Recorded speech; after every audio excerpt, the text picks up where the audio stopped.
Cricket ரசிகர்களுக்கு வணக்கம். IPL போட்டிகள் இப்போது 6 போட்டிகள் நடந்து முடிந்திருக்கின்றன. பாருங்கள் என்ன விரைவாக இந்த 6 போட்டிகள் நடந்து முடிந்திருக்கின்றன என்று. நாங்கள் முதல் 3 போட்டிகளை பற்றி உங்களுக்கு ஞாபகப்படுத்தியிருந்தோம். அடுத்த 3 போட்டிகள் இப்பொழுது முடிந்திருக்கின்றன. இப்போதைய நிலவரங்களை பொறுத்தவரையில் கொல்கத்தா நைட் ரைடர்ஸ் மற்றும் சென்னை சூப்பர் கிங்ஸ் இந்த 2 அணிகள் மட்டுமே 2 போட்டிகளிலும் வெற்றி பெற்ற அணிகள். 4 அணிகள் இப்போதைக்கு ஒவ்வொரு போட்டிகளில் தான் விளையாடி இருக்கின்றன. இன்றைய தினம் விளையாடப் போகின்ற அணிகளை பொறுத்தவரையில் ராயல் சேலஞ்சர்ஸ் பெங்களூரு தங்களது மைதானத்தில் பெங்களூரு சின்னசுவாமி மைதானத்தில் முதலாவது போட்டியை ஆடப் போகின்றார்கள். அவர்கள் இன்றைய தினம் எதிர்த்து ஆடப்போவது மும்பை இந்தியன்ஸ். அவர்களும் ஏற்கனவே முன்னைய போட்டியில் தோற்றோர் அணி. இன்றைய தினம் லசித் மாலிங்கவின் வருகை மிக பெரிதாக எதிர்பார்க்கப்படுகிறது. பும்ரா தொடர்ந்து ஓய்வெடுத்துக் கொள்ள வேண்டும் என்று சொல்லப்பட்டிருப்பதாக இதுவரை தகவல். எனவே அவரது இடத்தை மாலிங்க இன்றைய தினம் நிரப்பப் போகின்றார். மாலிங்க இப்போது இருக்கும் மிகச் சிறப்பான ஃபார்ம் மும்பை இந்தியன்ஸுக்கு தேவைப்படுகின்றது. அதுவும் ராயல் சேலஞ்சர்ஸ் மைதானம் பெங்களூர் சின்னசுவாமி மைதானம் போன்ற மைதானங்களில் இலகுவாக சிக்ஸர்கள் பறக்கும்.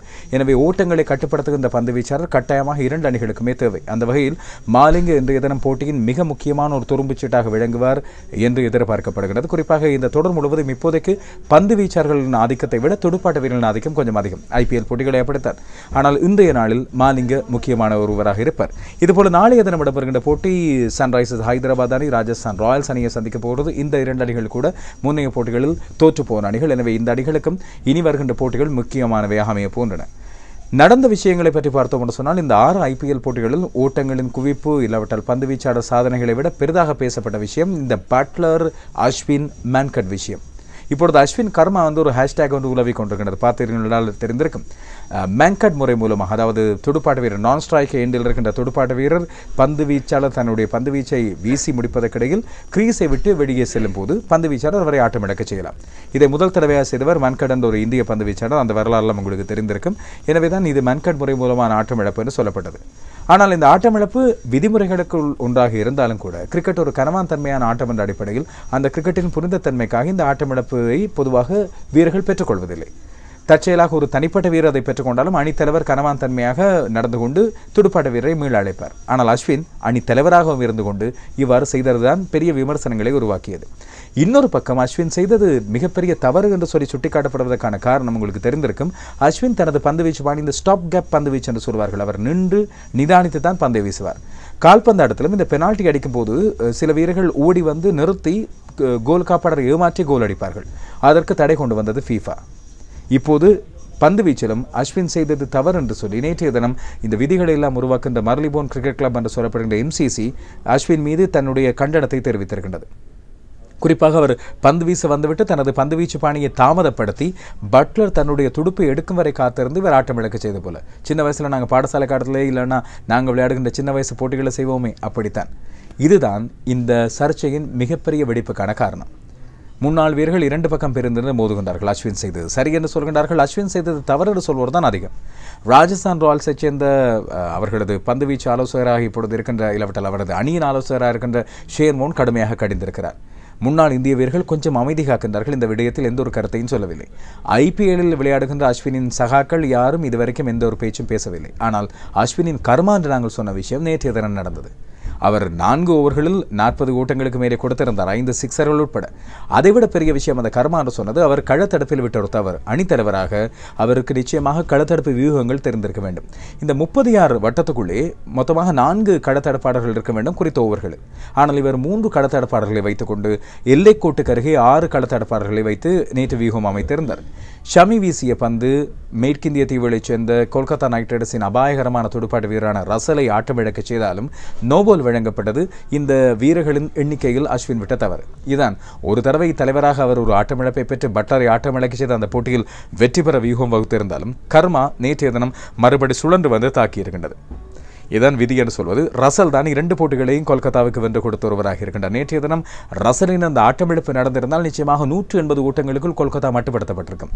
ரசல் அதற்கு பிறகு அடித்து நொறுக்க தொடங்கினார். 48 ஓட்டங்கள் வெறும் 17 பந்துகளில் நேற்றைய போட்டியின் நாயகன் அவர் பந்து வீச்சிலும் மிகச் சிறப்பாக செய்திருந்தார். சரி, இந்த கடைசியாக நடந்த 3 போட்டிகளை எடுத்து பார்த்தோம் என்று சொன்னால் ராஜஸ்தான் ராயல்ஸ் கிங்ஸ் 11 பஞ்சாப் அணிகளுக்கு இடையிலான போட்டி, அந்த மேன்கட் ஆட்டமிழப்பு இடம்பெற்ற போட்டி. பாருங்கள், அஸ்வின் செய்த அந்த சம்பவத்தின் காரணமாக கிறிஸ் கெயிலின் அதிரடி ஆட்டம் பெரிதாக ஈடுபடாமல் போனது. இல்லாவிட்டால் வெளியே தெரிய வராமல் போனது. 47 பந்துகளில் 79 ஓட்டங்கள். அந்த போட்டியில் கலக்கிய 2 பேருமே ராயல் சேலஞ்சர்ஸ் பெங்களூரினால் கடந்த வருடம் கழட்டி விடப்பட்டவர்கள், சஃப்ராஸ் கானும் கிறிஸ் கெயிலும். அவர்களது ஓட்ட குவிப்பானது மிகப்பெரிய ஓட்ட குவிப்பை குவித்திருக்க, மறுபக்கம் மென்கட் முறை மூலம் ஆட்டமிழந்த பட்லர் தான் 69 ஓட்டங்களை எடுத்திருந்தார். ராஜஸ்தான் ராயல்ஸுக்கு ராஜஸ்தான் ராயல்ஸ் தோற்று போனது. அடுத்த போட்டி முதல் போட்டியில் மிக அதிரடியாக கலக்கிய டெல்லி கேபிட்டல்ஸுக்கும் சென்னை சூப்பர் கிங்ஸுக்கும் இடையில் இடம்பெற்றது. வழமை போல சென்னை சூப்பர் கிங்ஸ் தனது பந்து வீச்சில் ஜொலித்து ரிஷப் பாண்ட் உட்பட்ட டெல்லி கேபிட்டல்ஸை அடக்கியிருந்தது. டெல்லி கேபிட்டல்ஸின் ஓட்ட வேகம் பெரிதாக எடுபடவே இல்லை. ஆனால் இலகுவாக வென்றிருக்க வேண்டிய அந்த போட்டியை இறுதி ஓவர் வரை தாமதிக்க செய்து மிக நிதானமாக வெற்றி இலக்கை அடைந்தது சென்னை. இதன் மர்மம் யாருக்கும் புரியாத விஷயமாக இருக்கின்றது. 2 போட்டிகளிலும் மிக எளிதாக முடித்திருக்க வேண்டிய போட்டியை சென்னை கடைசி ஓவர் வரை இழுத்து சுவிங்கம் போல சப்பி கொண்டு வந்தது பல பேருக்கு கேள்வி. அதுவும் தோனியும் இந்த போட்டியில் அவ்வாறு நடந்து கொண்டார் என்பதுதான் முக்கியமான விஷயம். இந்த போட்டியை பொறுத்தவரையில் அரைச்சதத்தை தவான் பெற்றிருந்தாலும் 26 பந்துகளில் 44 ஓட்டங்களை வெளுத்து தள்ளிய வாட்சன் போட்டியின் சிறப்பாட்டக்காரராக தெரிவானார். 3வது போட்டி நேற்றைய நாளில் இடம்பெற்றது. கொல்கத்தா நைட் ரைடர்ஸ் இந்த ஐபிஎல்லில் இதுவரை பெறப்பட்ட கூடுதலான ஓட்டங்களான 218 பதிந்து கொண்டது. எல்லாவற்றுக்கும் காரணம் ராபின் உத்தப்பாவும் நிதிஷ் ராணாவும் புரிந்த சத இணைப்பாட்டம். நிதிஷ் ராணா தான் இப்பொழுது செம்மஞ்சள் தொப்பிக்கு சொந்தக்காரர். கூடுதலான ஓட்டங்களை குவித்திருக்கின்றார். 131 ஓட்டங்கள் 2 இன்னிங்ஸிலுமே, இந்த போட்டிகளின் 2 இன்னிங்ஸிலுமே அரைச்சதங்களை குவித்திருக்கின்றார். ராபின் உத்தப்பாவும் நேற்றைய தினம் 67 ஓட்டங்களை எடுத்திருந்தார். நிதிஷ் ராணா 63 ஓட்டங்களை எடுத்திருந்தார். மறுபக்கம் மிகச்சிறப்பாக ஆடிய ரசல் ஓட்டங்களை குவித்திருந்தார். ஆனால் விட்டுக் கொடுக்காமல் நேற்றைய தினம் கிங்ஸ் 11 பஞ்சாப் 190 ஓட்டங்கள் வரை பெற்றுக் கொண்டது. இதிலே 2 அரைச்சதங்கள் அடங்கியது. மயங்க் அகர்வால் நல்ல ஃபார்மில் இருக்கின்றார். இதுபோல டேவிட் மீலர். ஆனாலும் பெரிய அளவு ஓட்ட எண்ணிக்கை செல்ல முடியவில்லை. காரணம் கட்டுப்பாடான பந்துவீச்சு கொல்கத்தா நைட் ரைடர்ஸிடம்.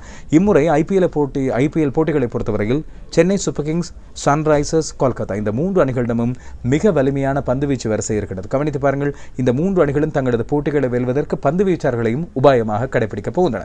சரி, நாங்கள் இந்த செம்மஞ்சள் தொப்பி விஷயங்களை பார்த்தோம் என்று சொன்னால் அதில் தான் ரொம்ப கவனமாக இருப்பீர்கள் நீங்கள். கூடுதலான ஓட்டங்களை குவித்த ஒரு பட்டியலில் நிதிஷ் ராணா 1ஆம் இடம், 2ஆம் இடத்தில் ரிஷப் பாண்ட் இருக்கின்றார் 103 ஓட்டங்கள். கொல்கத்தா நைட் ரைடர்ஸின் ராபின் உத்தப்பா 102 ஓட்டங்களோடு 3ஆம் இடம். பந்து வீச்சாளர் பட்டியலில் 4 விக்கெட்டுகளை எடுத்தோர் தான் எல்லோரும். ஆனால் ரசலுக்கு இப்பொழுது ஊதா தொப்பி சொந்தமாக இருக்கின்றது, 4 விக்கெட்டுகள். அதுபோல பிராவோ 4 விக்கெட்டுகள், இம்ரான் தாஹிர் 4 விக்கெட்டுகள். இன்றைய தினம் நிலவரம் மாறலாம். லசித் மாலிங்க விளையாடக்கூடிய மும்பை இந்தியன்ஸ் ராயல் சேலஞ்சர்ஸ் பெங்களூரை சந்திக்கின்றது. கோலி முதல் போட்டியில் தோற்கடிக்கப்பட்டார் சென்னை சூப்பர் கிங்ஸினால். இம்முறை இதுவரைக்கும் கிண்ணம் வெல்லாத கோலிக்கு இம்முறை தான் தங்களுக்கான கிண்ணம் என்று சொல்லிக்கொண்டு விளையாடுகின்றார்கள். பார்க்கலாம், விறுவிறுப்பான போட்டி ஒன்று நிச்சயமாக இருக்கும். நாங்களும் இது போன்ற ஐபிஎல் பதிவுகளோடு இடையிடையே உங்களை சந்திப்போம். ரசித்திருங்கள். சூரியனில் ஸ்கோர் விவரங்களை கேட்டிருங்கள். மீண்டும் சந்திக்கலாம் நண்பர்களே. வணக்கம்.